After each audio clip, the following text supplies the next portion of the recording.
তো আমরা এই ভিডিওতে দেখব যে কিভাবে আমরা নেক্সট প্রজেক্টে আমরা সাইট ম্যাপ অ্যাড করতে পারি।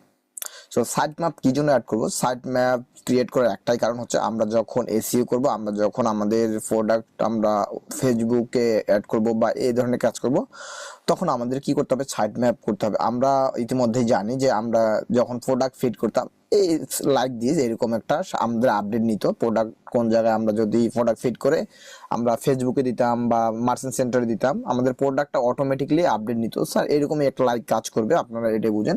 কিভাবে করবো আমরা? এটা হচ্ছে আমাদের কি নেক্সট প্রজেক্ট, এটা আমাদের হচ্ছে কি নেক্সট প্রজেক্ট। সো এখানে গেলে দেখবেন নেক্সট জিএস রিঅ্যাক্টের একটা কি ফ্রেমওয়ার্ক। সো এখানে দেখতে পাচ্ছেন আমরা নেক্সট প্রজেক্ট যে একটা কাজ করছি। সো এটা এখন আমরা কি করব? আমরা সাইড ম্যাপটা কিভাবে করব চলুন শুরু করা যাক। এটা করার জন্য আমাদের ডকুমেন্ট ফলো করতে হবে, আদারওয়াইজ আমরা কিন্তু পারবো না। আমরা ভিডিও দেখলে অনেক ভিডিও দেখবো, হয়তো পারবো না ভিডিও দেখে কাজ করতে বা বুঝবো না, তাদের কাজ হবে আপনার কাজ হবে না, বা ভার্সনের চেঞ্জ হইতে পারে। এজন্য আপনাদের করণীয় হচ্ছে সব সময় আপনার ডকুমেন্ট দেখে কাজ করবেন। আর রিয়াক্ট না, nextjs.org এই ওয়েবসাইটে আসবো। আসার পর আমরা যেটা কাজ করব, আমরা কোথাও যাব না, আমরা এইখানে গিয়ে সার্চ করব। কারণ আমরা এইখানে অনেকগুলা আপনার ডকুমেন্ট আছে। সো আমরা কোথা থেকে আমরা খুঁজে পাবো? আসলে এখানে খোঁজা অনেকটা টাফ হয়ে যাবে, সেজন্য আমরা এখানে সার্চ বার দিয়ে দিয়েছি, তারা সহজ করে। আমরা এখানে গিয়ে সার্চ করব সাইট ম্যাপ।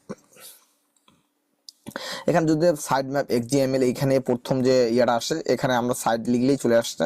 এখানে আমরা ক্লিক করব, ক্লিক করলে আমাদের ডিরেক্ট ওই ডকুমেন্টে নিয়ে যাবে। বাট আমরা যখন খুঁজতে যাইতাম, খুঁজলে আমাদের অনেক সময় লাগতো, অনেক সময় লস হইতো। বাট আমরা তা করবো না। এখানে কি বলছে? For similar application you can create a sitemap.xml file and place it in the root of your apps directory.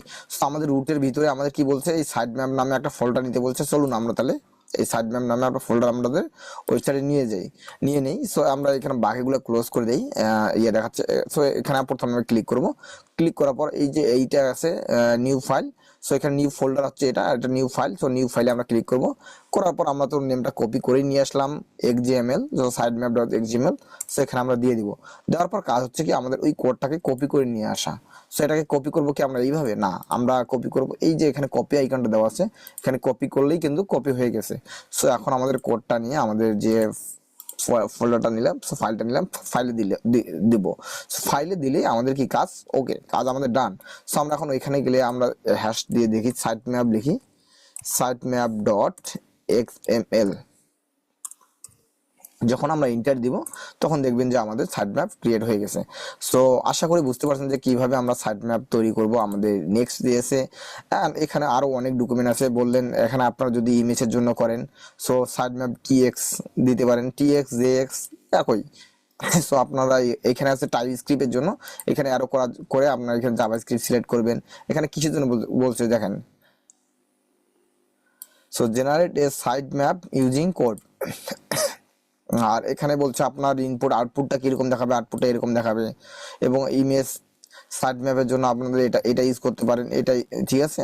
এখানে এক একটার জন্য একভাবে এখানে দিছে। তো ভিডিও সাইট ম্যাপের জন্য আপনারা এটা করতে পারেন। তারপর generate a location wise site map, local wise site map, এটা আপনারা ইউজ করতে পারেন। সো এইভাবে আপনারা আপনাদের যে সাইট ম্যাপটা সেটা ক্রিয়েট করতে পারেন রিয়াক্ট জেএস ইউজ করে, রিয়াক্টে আর কি, React.js। সো আশা করি আপনারা বুঝে গেছেন যে কিভাবে আপনারা সাইট ম্যাপ ক্রিয়েট করবেন। যদি এরপরেও যদি কোনো প্রশ্ন থাকে অবশ্যই আপনারা করবেন। আর মাস্ট বি আপনারা যে কোনো কাজ করবেন ডকুমেন্ট দেখে। আসলে এটা হচ্ছে আপনার নেক্সট.js এর অফিসিয়াল ডকুমেন্ট, সেই অফিসিয়াল ডকুমেন্ট দেখে কাজ করলে আপনাদের কখনো সমস্যা হবে না, কখনো এরর হবে না, যদি বুঝতে পারেন। So thank you so much.